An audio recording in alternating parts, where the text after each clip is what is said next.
It's the Elsa Kurt Show with Clay Novak. Serving up trending news and conservative views. Brought to you by the Elsa Kurt Collection. And Refuge Medical. And now, it's time for the show.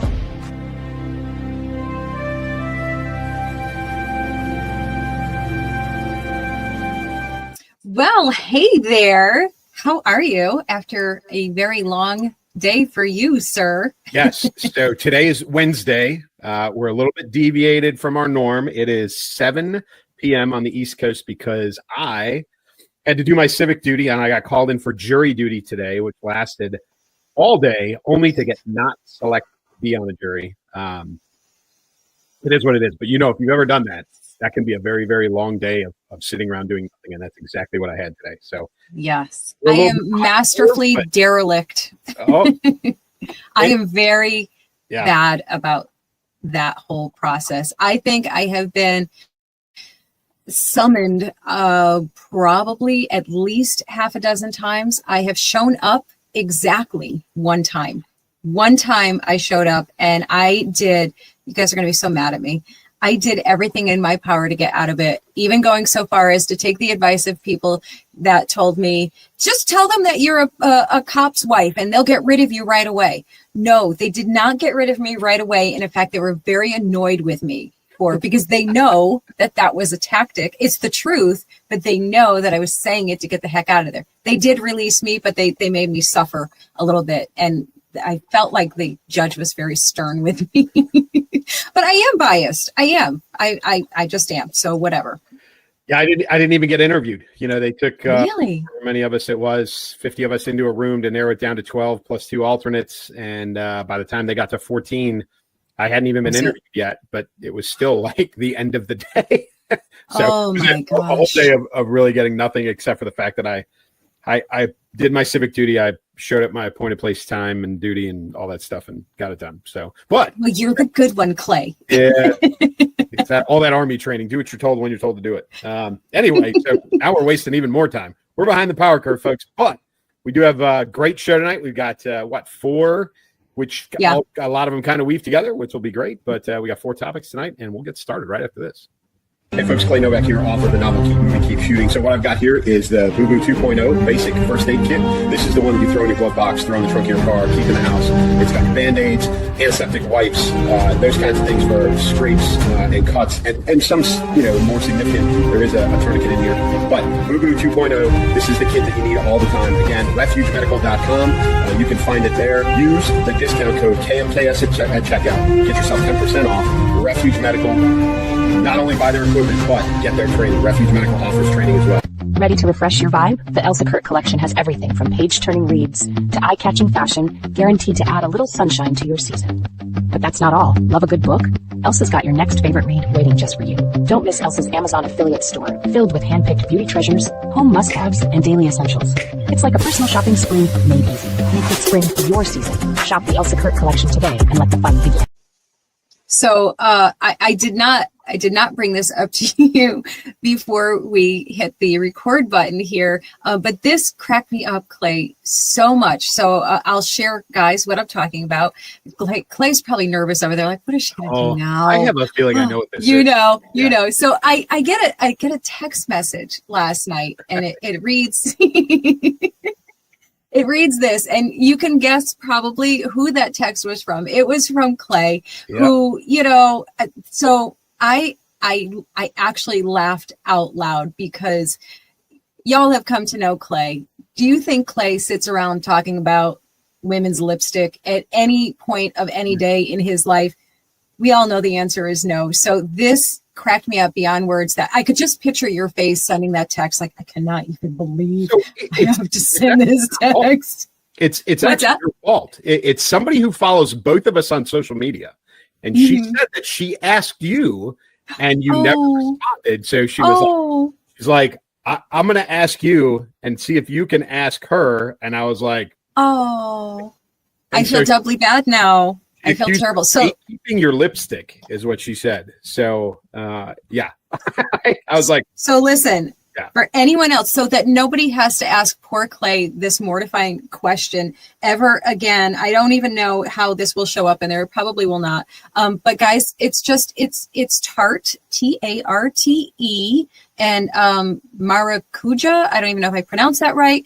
It's the color primrose.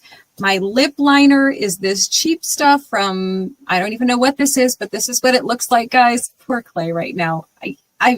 This is what I use, guys. So if anybody else wants to know, that's what it is. And now, how did I get here? How did I get here? It's amazing, isn't it? Oh, yes. All right. So we are going to spare Clay and all of the rest of the men that came in here for some, intellectual discourse and got lipstick instead. But we're moving on. We're going on to the protections. Okay, so here we go. So we're kicking off with the latest on the Israel-Iran-U.S. tension because things just went from thermometer high to ice cold faster than the media can spin it, right? This is, wow, this was fast. Yeah, and we'll talk about the media reaction and all that stuff in a few. But, the hard part about an operation like this, and we talked about the operation last week, right? And the hard part of this is the BDA, which, for those of us in the business, that's battle damage assessment or bomb damage assessment. And so that is assessing the damage after the operation's over with. Now, the best way to do this is boots on the ground. The best way to have somebody walk over there, get within eyesight and take some pictures or really walk it and get a good feel for it. Obviously, that is a very, very high risk operation to do that. And for a lot of reasons, not just because putting boots on the ground in Iran is risky as all get out, but you're also talking about a nuclear facility where there's potential exposed radioactive material and all kinds of other stuff. So you really don't want to put people on the ground if you can help it. So we have to rely on, satellites, satellite photos, reconnaissance aircraft, those kinds of things to take pictures.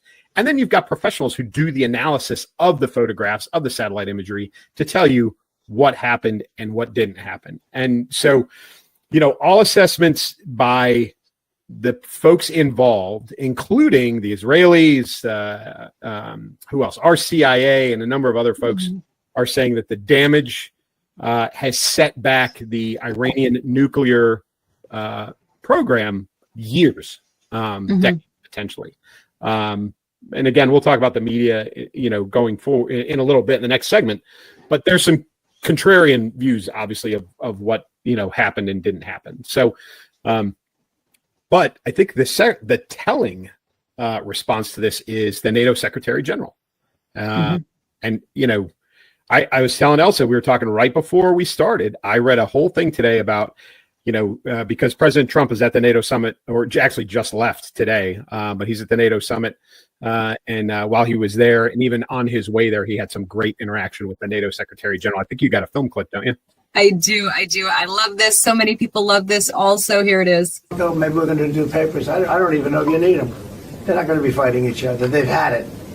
They've had a big fight, like two kids in a schoolyard. They fight like hell. You can't stop them. Let them fight for about 2-3 minutes. Then it's easy to stop them. And then Daddy has to sometimes use strong language. You have to use strong language. Every once in a while, you have to use a certain word. I love it. Daddy sometimes has to use strong language, and it's always so funny to me. Like, right away, everybody, of course, it's a great quote. It's a cute, funny, light moment in all of this, drama and heaviness and everything. And, and of course, people are like, I think a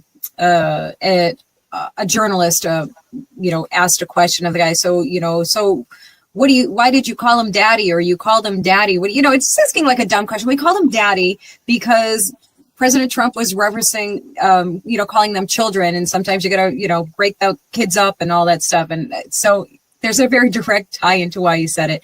It was a funny, light moment. Everybody chill out. I loved it. So, operationally, what he's talking about is in the immediacy after the operation, Iran obviously launched, counterattacks into Israel, very short-lived, very, very, very limited. And then all of a sudden there was this ceasefire, and both sides agreed to it and abide by it. And then all of a sudden they both violated it. And even President Trump said it himself, but these are the same things we talked about with the initial ceasefire between Russia and Ukraine, is that sometimes it takes a while for information to get down to the people who need, who are the executors. And so, things are already in motion. And so I think there were a few rockets launched out of Iran.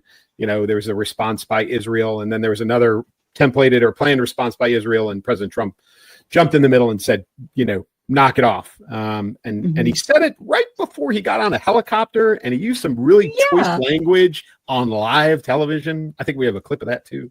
We sure do. And I love this even more than the other one. When I say, okay, now you have 12 hours, you don't go out in the first hour and just drop everything you have on them. So I'm not happy with them. I'm not happy with Iran either. But I'm really unhappy if Israel's going out this morning because of one rocket that didn't land, that was shot, perhaps by mistake, that didn't land. I'm not happy about that. You know what? We basically have two countries that have been fighting so long and so hard that they don't know what the fuck they're doing. Do you understand that? Oh, yes.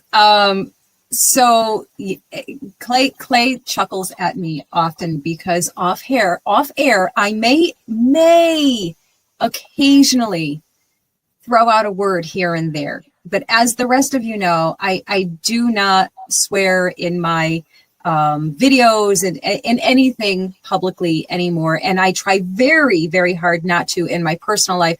I am a little more lax there and I forget myself at times. I'm growing, I'm learning people, I'm getting better.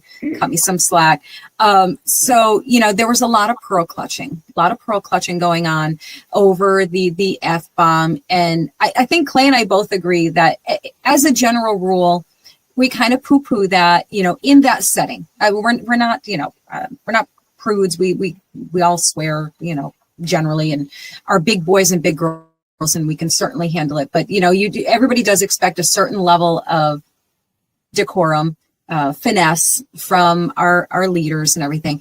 This, as Clay said before we got on there, this was different. This was actually kind of called for, and I appreciated it so much because to me, it showed a man who cares, who deeply cares. That was an F-drum dropped out of sheer frustration. The daddy mode, trying to get the kids to behave, and the kids are just acting wild. They're behaving like feral animals, and he's trying to get everybody to get along and behave. And, you just feel the emotion in that like, for the love of everything good, I am trying to make peace. I'm trying to make everything better for everyone. Stop freaking fighting me on this all the damn time and do what's right. And that was the energy behind it, right? Like that was Dad saying enough. And I loved it. How about you, Clay? Yeah, again, I've said this publicly a number of times. I do think that President Trump, speaks below his office more often than I would prefer. But he is transparent in who he is. He generally, he doesn't hide that stuff. But this one, I think, was very focused. Like you said, I think he dropped that F-bomb very purposefully. And it was honestly, I think it was as much, probably more so a message to Bibi Netanyahu than it was anybody else. So, yes, there was a lot of pearl clutching. I would offer that, the people who were doing most of the pearl clutching would sit there and watch a movie with their children with that exact word in it and not even flinch. So I think a lot of it is, as much as we would like him to speak more appropriately, I think it's a lot of, fake outrage, mostly because it's him.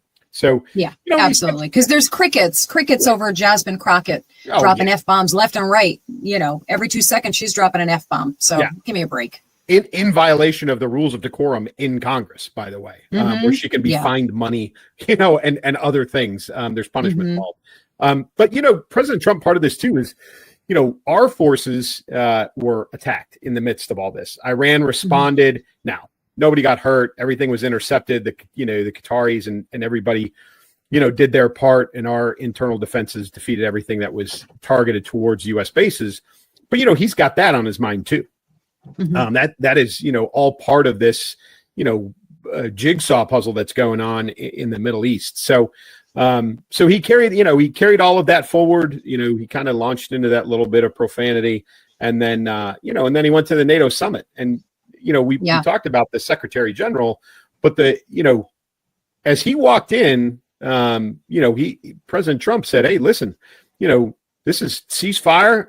He's not proclaiming peace in the Middle East, but we're a lot closer than we were even a few months ago." Right. And the Secretary General of NATO, as well as other nation state members, are very, very happy that we, the United States, and he specifically, launched this operation to take that capability away from Iran, because, as we said last week, this was bad for the globe. Right? Not just the United States, not just Israel or anybody else in the region. It's bad for the globe. So, with that, what he got out of NATO was a massive, massive shift in focus in defense spending, collective defense spending across the NATO nations, where they upped from 2% of the GDP to a combined 5% of their GDP towards defense. With the one exception being Spain, which has got some economic issues that they can't get out from behind, and they were given a little bit of a pass, or at least a longer lead time to get there. But you saw some immediate moves. The UK put in an order for F-35 nuclear-capable aircraft today. So, this is an immediate move, very responsive by all of NATO, to get back on board with defending NATO as a whole under the terms of Article 5, which is if you attack one of us, you attack all of us, kind of clause in all the NATO stuff. So President Trump, who's been really, really rough on NATO for a very, very long time, he walked into the conference and he was the man, and he was everybody's favorite. So, go figure, he made a move, and it turned out to be the perfect move at the perfect time. And it worked out in the U.S.'s favor. So good on him. Yeah. Typical Trump. Yeah, absolutely. I talk about a huge, massive win at a very disappointing time when several of his normally staunchest supposed supporters, vocal supporters, basically turned their back on him. And we're talking about, notable figures. Steve Bannon, one of them, had a lot to say. That was not cool. Tucker Carlson, Candace Owen doesn't really count. She's already been off the Trump train for a while now. Has Tucker also? I think Tucker might have been also. No, I think just with this did that really kind of blatantly come out. The Hodge twins. Do you follow the Hodge twins? I do not anymore. They got insanely obnoxious, and then especially more so as of late. Turns out I think AI is doing most of their posting for them, but that's another thing. That's a whole other thing. So in the face of all, I did Marjorie Taylor Greene also. I could swear she posted something that kind of caught me off guard. I didn't see anything. I think, so go ahead. Tucker, I don't know if you saw the Ted Cruz interview, which was very, very shallow, in my opinion, out of Tucker. He played a big gotcha game. Now, I think, and we're kind of transitioning to the next topic, folks, which is the media response to, the U.S. attack into Iran and our politicians, and really the response at home and how everybody's reacting. But like Tucker Carlson's a great example. Ted Cruz came in there, and Tucker played a game of I Gotcha with him about, do you know the population of Iran? Do you know the demographics of Iran? Do you know this about Iran? Do you know that about Iran? And it's like, I think bad on Ted Cruz for not being prepared. Absolutely. He walked in there believing it was going to be a cakewalk and a very friendly interview, and it was certainly not. Not even but close. At the same time, Tucker was a little childish in the whole thing, in his very uncomfortable, giggly, laughy kind of way that he is. And it was that interview was a great indicator of how weirdly received this entire operation has been across the spectrum of politics and media.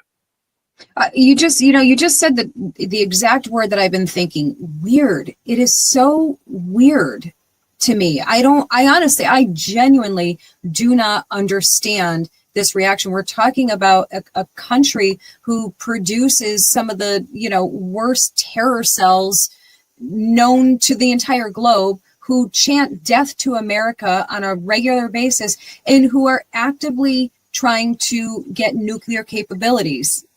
Like, this is a no-brainer, and let's state the obvious. Of course, nobody wants war. Nobody in their right mind wants to get into a war, wants us to be directly involved in a war, but this does directly involve us. This directly affects us when they're chanting death to America. That affects us. When they have sent over God knows how many illegal aliens, that have slipped through the system that are here right now, this directly affects us. This isn't a time for wishy-washy, wimpy actions. This was a time for decisive, strong action. And I personally, call me crazy if you want, I don't really care. I personally trusted and trust Trump on this. I don't know if I afford all of that trust to everyone, that's involved, but I definitely afford that to him. And sorry, guys, rightly so. That timeline, let's look at the timeline here. So June 13th, Israel launches the first wave. By the way, let me stop that for 1 second and just remind everyone that, what all of these people were saying is like, Trump is dragging us into this long Cold War. It's going to be World War III. This is going to go on for years. It's going to be all, projecting. And I actually have a clip of all of that. Actually, you know what? I'm going to stop reading. I want to play that for you. So let's take a look at that, including Tucker. A war with Iran means a war in effect, or, by proxy, but still a war with Russia, China, Turkey, and a lot of the rest of the world. So that's a world war. It's not just as simple as we're going to take out their nuclear facilities. Okay. The next 200 days are some of the most perilous times for the American Republic in its history. Because if we don't get this sorted, we're going to be drawn in totally into a conflict. We could be yanked into war for absolutely no consequential reasons. Or which we do not need to fight, which is not in our interest, has the potential to be devastating to our country, let alone the region. I think that we are moving toward war with Iran. Yes, I do. And it looks like the chosen destination is indeed Armageddon. If this thing keeps escalating, the risk of this going to a real ground war, another war in the war on terrorism, let me be very clear when I say this. I don't know that America will survive this. Perilous, danger, forever war. We won't survive this. Y'all calling yourselves experts? I sure as heck hope not, because let's go back to that timeline. June 13th, Israel launches the first wave, Operation Rising Lion. June 22nd, the U.S. steps in with Operation Midnight Hammer, drops 14 bunker busters. June 23rd, Iran responds with missiles. June 24th, a fragile ceasefire takes hold, brokered by President Trump, who urged both sides to stand down. How many days is that? What is that, like 14 days, 12 days, whatever it is? Now, let's state the obvious. The perfect term there was a fragile ceasefire. We know these are countries that, who knows what's going to happen, how long this will last. I think a lot of the consensus was from people that I kind of polled on social media was that they expected that this will last for as long as President Trump is in office. And, I'm not making any predictions because I have no idea. But, it's just very, very interesting to me. The people that are normally 100% aggressively, assertively in his corner, like MAGA to the core, came out like this. What do you think of all of this? Like, where is that coming from? Why? Yeah, I think, well, there's a couple things. One, there was this wave of leaks, quote unquote, into the media that the attack wasn't as effective as everybody, as President Trump portrayed it to be, in the immediacy afterwards, and that it's all a lie, and that, Iran was perfectly fine. They would be resuming operations in a matter of days, where they had, moved the nuclear material out of China, out of Iran with the help of China, et cetera, et cetera. So that colored a lot of that commentary, right? I believe. And I've said this, and you've learned from me. You've echoed the first report's always wrong, right? So the problem was that the actual first reports from the military folks were right, as it turns Maybe they weren't 100% right. Maybe they were very tentative or a soft assessment that said, hey, this was a successful operation. We got to wait till the sun comes up and we get some better eyes on this and we'll know better. In the meantime, that left the door open for, these leaks and all of these people who really have no clue, what they're talking about. My favorite is always the leak, the anonymous leak. Well, I can't say anything. And I don't know why we continue to listen to those people, because more often than not, they're wrong. If you're a real whistleblower and you go through a whistleblower protection program, okay, fine. I get that. That's a protected source. If you're a person in the Pentagon leaking information, I don't trust you at all. But the media does that because it gets them sound bites and it gets them clicks and it gets them viewership, which is exactly what all of those clips are about. To be controversial in all this is about getting views. And that's the currency nowadays, is that clicks and views are what everybody's after.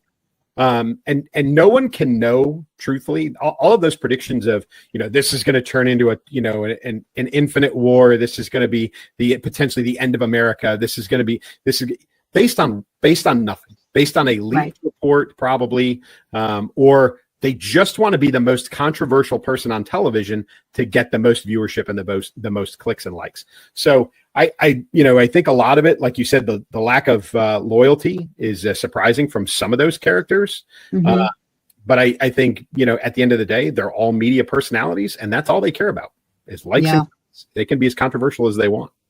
Yeah.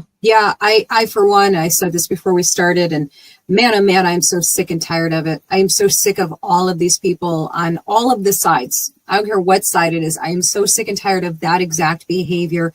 The rage baiting, the jumping before you know anything, the refusal to do any kind of research whatsoever, the fakes, the frauds. I'm tired of all of them. Like, good grief. Get some integrity, will you? Jeez. Well, and then you go to our congressional leadership. There were articles then there's that. Introduced. There were people saying, "Oh, he's starting a war without checking with Congress." Having, again, like you said, doing no research into the past, 4 presidents. People don't realize that a war that I fought in for a long time was not a war, not an official war. We haven't been in an official war in a very, very long time. So Congress making demands, out of the president, for this one action is ridiculous, truthfully.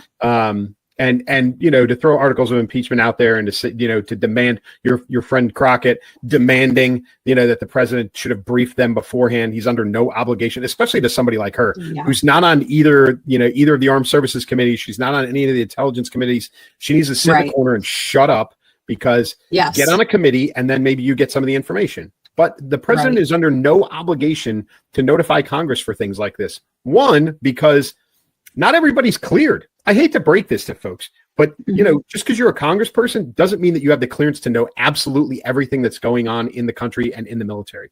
Until you're on a need to know, you don't know everything, and they didn't need to know this. So that's why they weren't told. And who was it, Clay? Understand that. Yeah. Who was it, Clay? Somebody got called out for claiming that they weren't noted. There was somebody, claimed they were supposed to be notified and they didn't get notified. I want to say Hakeem Jeffries, but I doubt it was him. Made a big fuss. And then President Trump, or maybe it was Caroline Leavitt, who basically showed the receipts and was like, nope, here's the timestamp of when the call or the message was sent out, and there was no response. We made the attempt. Here's the proof. And, so suck on it. I remember who it was. Yeah, I'm sure that was true. I'm sure that he, the appropriate leadership was notified, or at least attempted to be notified. And I'll make an offhanded joke. It doesn't seem like Signal was used for any of this operation, so therefore that didn't leak out. Right. But again, it's our congressional leaders who don't even know their role and responsibility in situations like this, and making demands of the president when, in fact, they have no authority to do so. So there's a lot of issues with this. AOC was another one. That demanded. She should have been told. They all should have been notified. No, that's not how it works. Did he declare war? No, he did not. He did a military operation, which he's in full authority to do.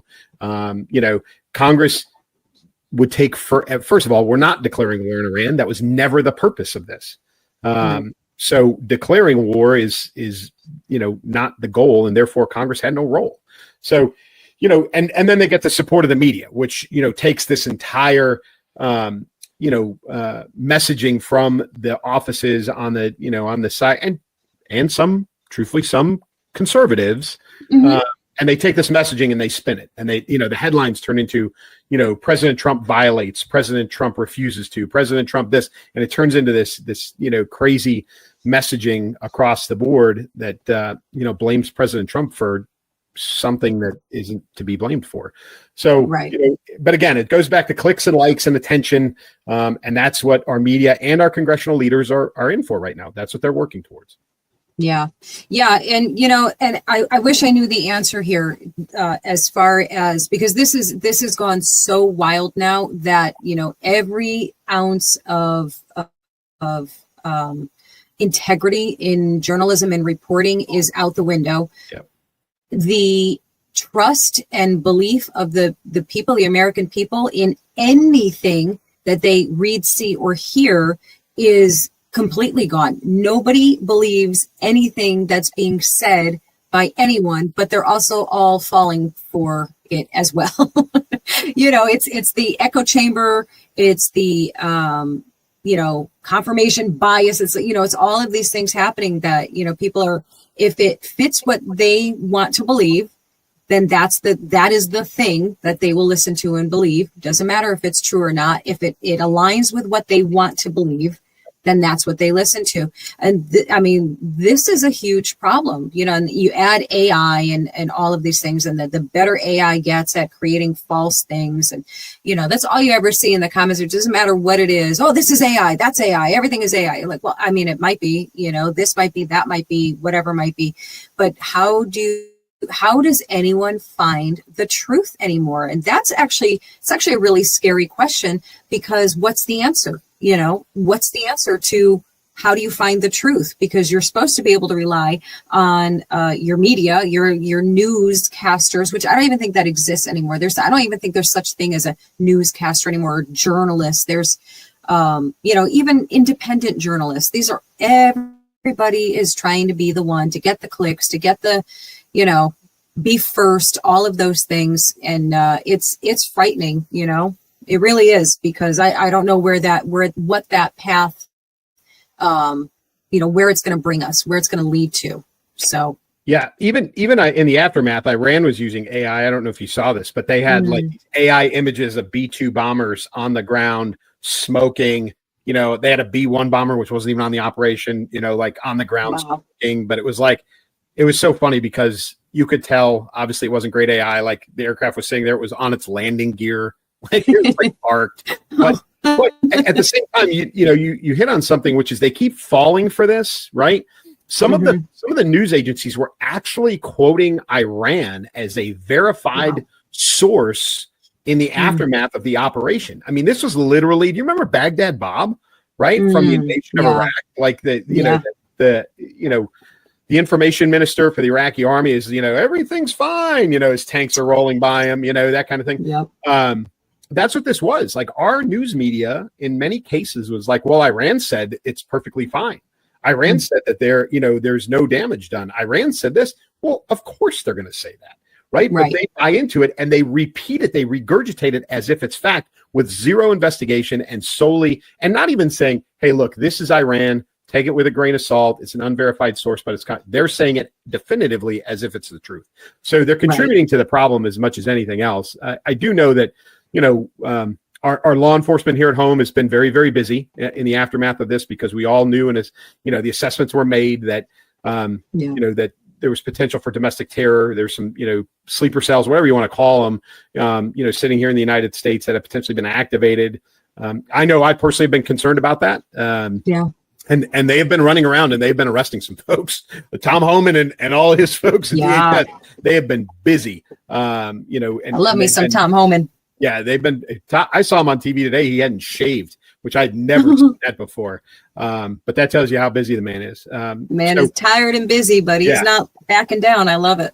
Right. So, we're taking, the appropriate folks are taking the intelligence and the information seriously, and they're acting upon it as opposed to regurgitating garbage just solely to satisfy, viewership requirements. So, folks, take everything you see, as we always say, even everything you hear from me and Elsa, take it all with a grain of salt, do your own investigation. Question everything. And go look around. Right.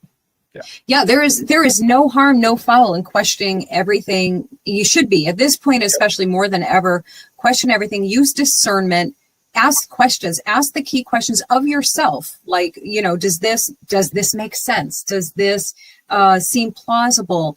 Who is telling me this information? Should I be cross-checking that, and then cross-checking that? And yeah, it's exhausting. And yeah, it's a pain in the neck to have to do, but do you want truth or do you want propaganda? So, it's what you have to do in this day and age. And absolutely, I could guarantee to you that I have either misquoted something or, not gotten something completely accurate. Go check it. It's like everything can be checked these days. You do have to take the time to do it because it is that important. You don't want to be that guy spreading false information, or maybe, I don't know. I mean, clearly there are plenty of people that simply do not care and just do it anyhow.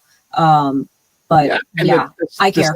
The sad part is that the things that should be covered, that should be on the news, are not getting covered. And specifically, here's a great example: is what is it? Operation Dragon Eye, right? Yes. Out of Florida. And for those that have been paying attention, this has been going on for about 3 or 4, maybe longer years, where the U.S. Marshals lead these operations and they leapfrog I love it. It is one of my favorite things. They literally, I think they've probably got 2 or 3 operations going at the same time. And it's led by the Marshals, but there's about 20 different agencies involved. The FBI, a lot of times there's drugs involved. So DEA plays into, and then you've got local and state law enforcement, et cetera. So Operation Dragon Eye was a Florida rescue and a breakup of a child trafficking ring that rescued, I think the number is 60 kids between the age that's the same 17 and 9 years old. Okay. 8 people arrested, which were mostly, as far as I understand it, almost all the child traffickers, specifically. These weren't, a lot of times when they run these operations, as they've done over the past few years, if it's a child pornography ring, which they've done quite a few times, you get a bunch of people, right? Because it's mostly moved over the internet and those sorts of things. So they get a bunch of arrests out of those. If it's a large, heavy child prostitution ring, a lot of times they get a lot of the clientele, along with those that are being, that are doing the trafficking, et cetera. This one seems like it was very, very targeted. And they got 8 arrests, and it was almost exclusively the traffickers who were also dealing in drugs and using these kids to move drugs and sell drugs, not just sex trafficking and other things. But these are the things that should be in the news. But our media is so busy doing other crap, unverified crap, just to get clicks and likes. This is the stuff that should be out there, right? Yeah, absolutely. Absolutely. They're so Trump obsessed. That is, Trump is their meal ticket in every possible way. If it's not related to Trump, they clearly don't care. This is a huge story. This is a powerful, amazing story. What was the number? What did you say? 60 kids, youths, 60, they're kids, 9 to 17, they're kids. And this is just the tip of the iceberg. This is just what we know of that's going on. Like you said, these operations have been going on for some time. And, obviously there's no fanfare and no discussing it as it's going on. And, then this is the result of it. Do you happen to know, I was looking at this and I think, was this a majority of migrant kids, or is this just a generalization? Yeah, so it was Miami-Dade County, which, includes Miami, the city of Miami. So, you have a heavy Cuban population, as you well know. But yes, migrant kids, but not exclusively. So this, I don't think, was a result of, border policy, although it could have been. I think a lot of these were run of the mill sounds so horrible, but I think it was, this is not associated necessarily with illegal immigrants or folks coming out of Cuba. So I think, this was just a bunch of runaway kids or kidnapped kids or whatever, that thankfully got rescued out of this. But like I said, they run these things in different stages, probably 2 or 3 at a time. And after watching, again, I love this. So I pay attention to these. And so my assessment over watching these for a few years is they have, 3 of these probably going at one time in 3 separate cities. And what you've got is initial, like, hey, is there enough here in pick your city, right? Let's just say Omaha, right? Is there enough here in Omaha? Do we have enough intelligence, enough information to put together, is there a ring here? Is there a trafficking ring? Is there a kidnapping ring? Is there a whatever? Is there something here to break up? Yes, there is. Okay. And then, they kind of move on to a second stage, which is they're really kind of pulling all the information because they've got to make a case. I mean, it's great that they do kids, but they want to put people in jail. So they've got to have all of that, and they get it all synchronized, and they pull all the agencies in to help, and they do it very quietly. And then the last phase is the execution of, let's go in there, let's break this up. It's the shortest phase, but it's the biggest payoff, right? And they rescue these kids, and they arrest the people that need to be arrested.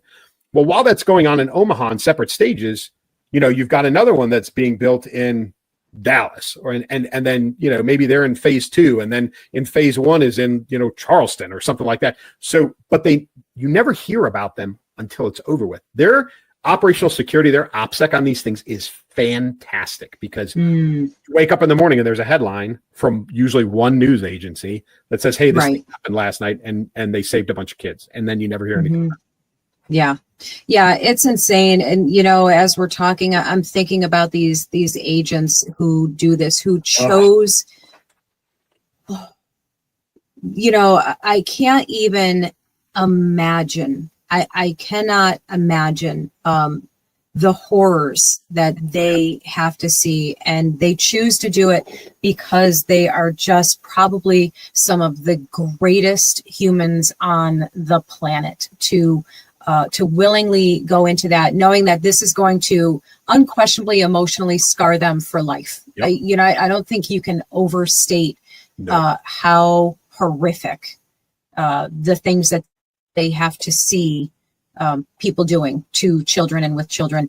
So God bless them for eternity for being the people who do it, because it's awful. It makes me teary. It makes me very emotional because it's just horrendous what these kids go through. So again, God bless them for going out and doing this. And again, when you look at this one and kind of related to what you said, this specific case is probably related to another one, like directly related to another one in another state. So there is right. I mean, they're all connected. These rings, they're all likely connected. So there will probably be so much more that comes as a result of this, because now these 8 arrested, they're going to roll over on other people to try and get their sentences reduced, which I hope they, rot in jail. I don't even know if I want the death penalty. I want them to live in horror for eternity. So don't let me at them. But, they're going to roll over on somebody else. And so this is huge. And again, to go back to the media and the things that they're focusing their time and attention on, because they have us trained like Pavlov's dogs to, respond and react to every silly little, thing that they put on about Trump or about, take it to the other extreme, take the other side, their reactions to the transgender issues, the LGBTQ stuff, all of these distraction. And I'm not saying that these are not irrelevant or unimportant things to know about, but to have the hyper focus on that, like I want to hear more things like this. I want to hear more things about really bad people getting caught and put away, and children being rescued and saved, and given a chance at life.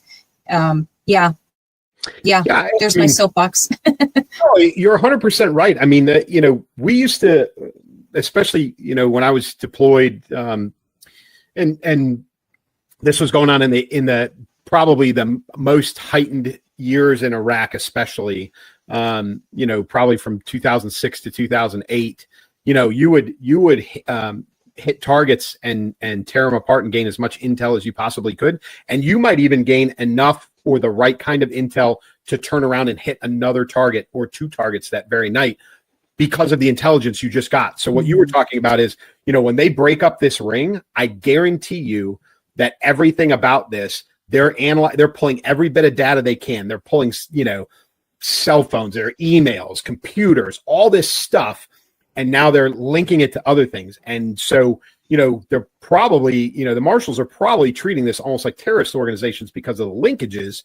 And they're just, bouncing from one to the next because they are all connected in some form or fashion, like you said, which is amazing work by them. But the trauma that they endure is awful. You can't. It is irreparable damage because just as an example, in these 60 kids, one of the 9-year-olds was the actually I take that back. I think it was an 11-year-old. An 11-year-old was pregnant with one of the trafficked babies, right? So like those, like you get that, and it just makes you want to throw up. A normal human being makes you want to throw up, right? And they see this over and over and over again, and the scars, I'm sure, run really, really deep. I admire them because I think over time it would be very, very easy to run one of these operations and I hate to say it, just become judge, jury, and executioner and end one of these guys on site. So I admire them for their professionalism, but on the flip side, what I would love to see in the media is take Operation Dragon Eye and follow up. These 8 people that got arrested, like I want to know 6 months from now who got prosecuted and for what and how long they're going to jail. And that should be on the news because that's where the deterrent comes from. And if someone gets released, right, that's where you get public outrage, right? Right.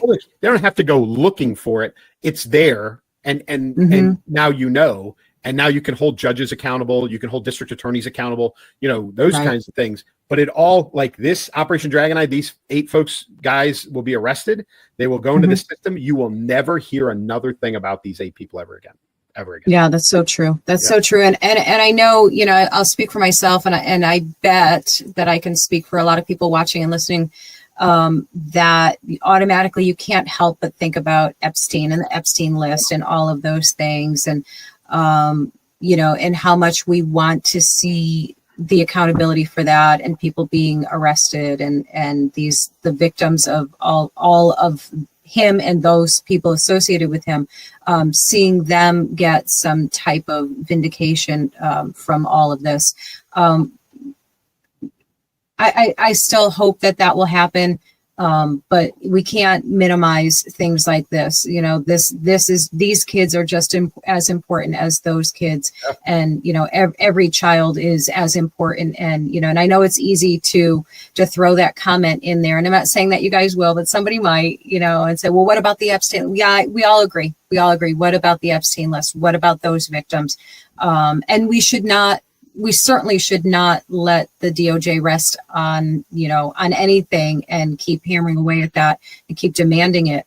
But these things like this are going on across the country while we are busy watching, Jasmine Crockett's eyelashes and Trump, swearing and transgender people transgendering and, all of the things going on in the world. Stuff like this is happening quietly and people are getting saved and rescued. And that is huge. And people are getting arrested and hopefully held accountable in the most extreme, lawfully possible way. I don't even care if it's unlawful, to be honest with you, but that's just me. So we're, we've got some, moral and ethical decline going on. I mean, there's no two ways about it. I had a discussion today, with a friend who is not happy about, what our topic earlier about President Trump, talking the way that he did, and he mentioned something about President Reagan as kind of that he's the measuring stick, like that's the level of professionalism. And, I said that, 1983, which, was during President Reagan's presidency, was the first year that the word bitch was said on television, right? It was an episode. Really? Yeah. I remember it as a kid. Like I remember because it was on the news. It was a big deal. But it was 1983 and we've been in a rapid decline since then. I mean, if you think about that, that's 40 years ago. And think about where we are now. In what? That's nothing now, right? Right. The content on the radio, all of those things. So, we've got a moral and ethical issue going on in the United States, and now it's starting to permeate into our politics. And New York is the now, the example that there's some serious concerns about, and that's the new, the next mayoral election this year. And so let's hit the Democrats last, but really what you've got is the next candidates set for this election. So you've got Mayor Adams, right? Who's in office now, right? He as an independent, right? I was going to say he's independent now, right? Independent. Yeah. You've got Curtis Sliwa, the guardian angel guy, right? Who's hyper conservative. And then you've got Jim Walden, who's an attorney, again, a conservative. And even though he just lost the Democratic primary, there is anticipation that Cuomo is going to run as an independent just to get himself back on the ballot. But the gentleman that he lost the Democratic primary to is Zoran Mamdani, who is a Muslim, which that in and of itself is not necessarily a bad thing, but he has been publicly for a number of years extremely anti-Semitic. He has said a lot of horrific things. He has said a lot of controversial things about the United States, about the future of the United States, about our politics, and about our government. And yet he just won the Democratic primary in the city of New York. And so the fears are London, right? The fears are London, Paris, and other places where you've had such a massive Muslim influence, and especially London, because they have a Muslim mayor, or had a Muslim mayor, right? And things have gotten out of control. And the worry is that there's massive worry from the Jewish community, as you can imagine, but there's worry from a lot of people about what this is going to do to the city of New York if he gets elected. Yeah, here's a little lowdown on him. I don't know. Let me get that off there. So in case you can't read, just in case, is this guy, Zoran, that's how you say it. We don't need an investigation to know that the NYPD is racist, anti-queer, and a major threat to public safety. He wants to end cash bail, repeal the, walking while trans ban. I don't even know anything about that. Decriminalization of sex work, legalize marijuana, permit safe injection sites. I mean, this is all things that will spiral the city into an even deeper, darker cesspool of crime and violence and decay and disgustingness, really. So yeah, I mean, this is what this guy stands for. It's just stunning, isn't it? And it's also not, right, because of this, migrant influx into the cities. This is who is populating the cities now. This is all deliberate. This is all planned out. And this is what we've talked about before, how these people, the Democrats, the socialists have played the long game while we were sleeping at the wheel, basically. And here you have it. You have this huge population, like you said, London, this huge population of people who hate America and American values. And now they are, primed to have, leadership positions in our government. Terrifying, insane. Yeah. And he's a dangerous one. If you go back down through that laundry list, part of that, a lot of those things have been tried on the West Coast. And in San Francisco are two perfect examples of what doesn't work and what happens to a city when you do a lot of those things. When you start minimizing criminal sentencing, when you start legalizing or having the safe injection sites and legalizing basically massive amounts of criminal activity, the entire city degrades. And we can't. I mean, New York is the crown jewel of the United States. Like it or not, it is what it is. Okay. And we as a nation can't afford to have that, like London, fall into ruin. And that's where this is headed. There are people, and when I say people, I'm talking conservatives, really kind of moderates across the board are asking Cuomo to turn around and run as an independent. Because if they can all band together and elect him, they can avoid Mamdani, right? I mean, that is where things have gone. This is literally like, let's pick the least bad of two bad options. It's insane. It is so mind-blowing, isn't it? That the guy who killed all the elderly people during COVID in the nursing homes is now somehow New York's best hope, at least on the Democrat side. Yeah. Wow. I mean, I'm speechless, Clay. How is this real life? New York, please get it together. Yeah. I'm really hoping that Mayor Adams stays in office. I think, as opposed to really most of the big city mayors that are floating around right now, I think he's actually got a shot at impact. Chicago's a disaster. LA is a disaster. Detroit's a disaster. All of those big cities, those big blue cities are all, collapsing upon themselves. And we can't have that in New York. And I think Mayor Adams is on the right track. He needs more time. I don't think he's going to get it. I really do think he's going to lose this election. I think that, God, I hate to say this, but Cuomo is a better option than this guy. But this is the fear right now, because it starts to bleed into other things. It starts to bleed into defunding. You saw it right on that post. Defund right on the police department. And in the absence of the police department in a Muslim influenced city government, what happens is Sharia law starts to crop up, and it's ignored, or it can't be addressed because the police have been so defunded. They're so small. They're so overwhelmed that neighborhoods taking care of themselves becomes, almost endorsed because there's no other option.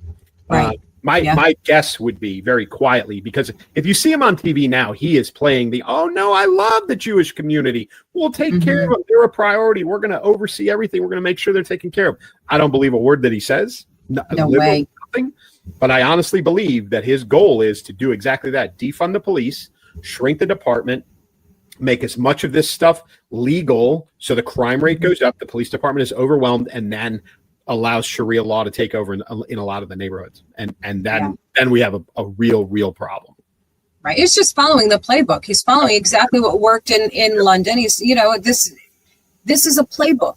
Yep. This is what they do. And for people to be blind to this it's actually infuriating. They're just welcoming this in, and it is madness, and saying, well, he said he's not going to do that, so we must be telling the truth, because now we believe politicians. This is what we do. This is what we do, because we're idiots. Listen, one of my least favorite actors, because of the characters that he's played as David. Ross on Friends I hate him. He's the worst person. Ross. Yeah. And then he played Captain Sobel on Band of Brothers, which is like if you want an example of bad leadership, that was the guy, right? So he's played a couple more horrible characters, but he made a great speech that I saw just the other day, which was an anti-Semitism speech, him being Jewish, of course. And it was literally like, we can't continue to not say something. Like, stand up and say something.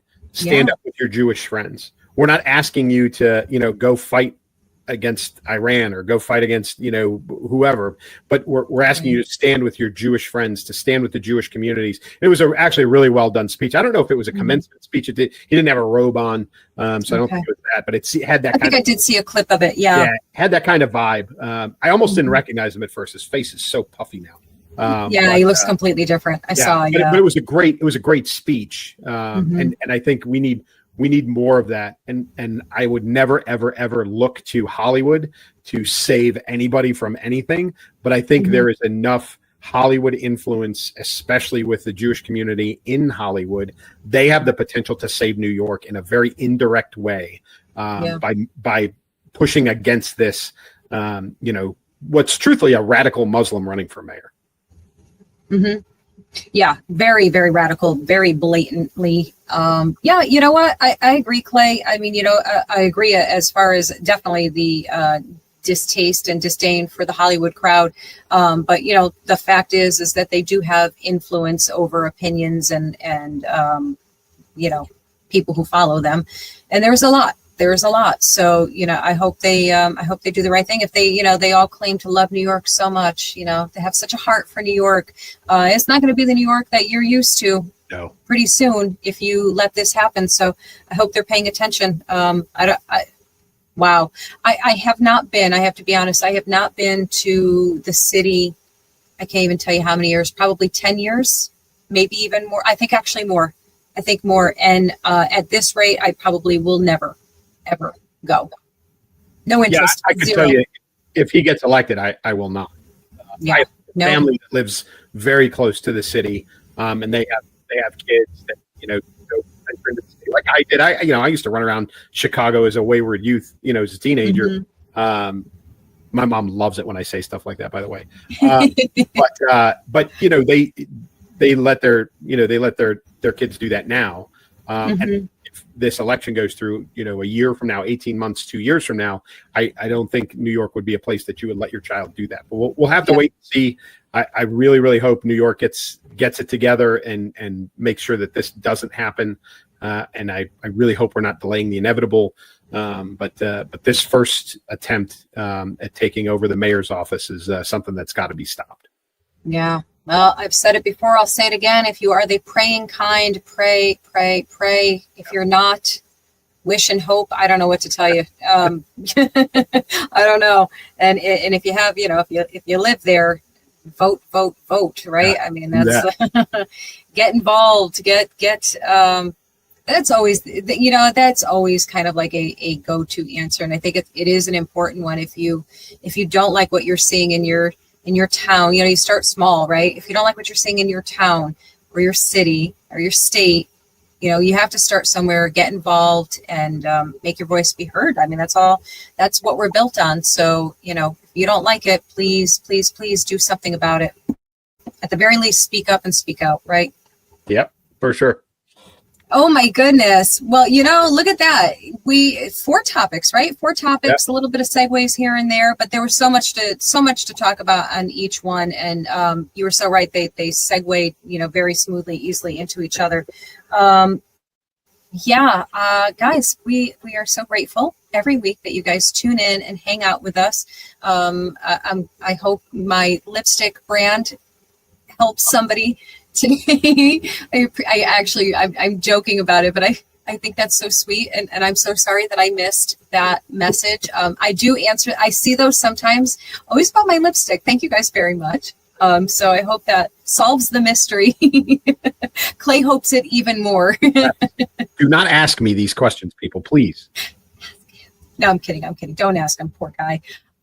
Clay, do you have anything you want to close out with? I'm good. Yeah. I'm good. Life's good. Blah, blah, blah. You tell them what you got to close out with. Yeah. So I moved to a new publisher, and my novel Keep Moving, Keep Shooting is being re-released, second edition. We will have a cover that we'll show you on next week's show. But second edition of Keep Moving, Keep Shooting will be out on the 4th of July. And the sequel, we got pushed back a little bit, but Cross to Bear is the sequel to Keep Moving, Keep Shooting, will be available in early August. So we'll show you the new cover next week of Keep Moving, Keep Shooting, and then we'll move forward, and you guys will get part two. Part 2 in the series will come in August. So with that, as always from me, until next week, keep moving, keep shooting. Take care, guys. We'll see you next week. Warrior, leader, author, patriot. From ranger school to the battlefield, from the front lines of combat to the front lines of culture, retired Lieutenant Colonel Clay Novak isn't done fighting for truth. Catch him on the Elsa Kurt Show and read his no-holds-barred blog at claynovakauthor.com. Keep moving, keep shooting. She's the voice behind the viral comedy, bold commentary, and truth-packed interviews that cut through the chaos. Author, brand creator, proud conservative Christian, this is Elsa Kurt.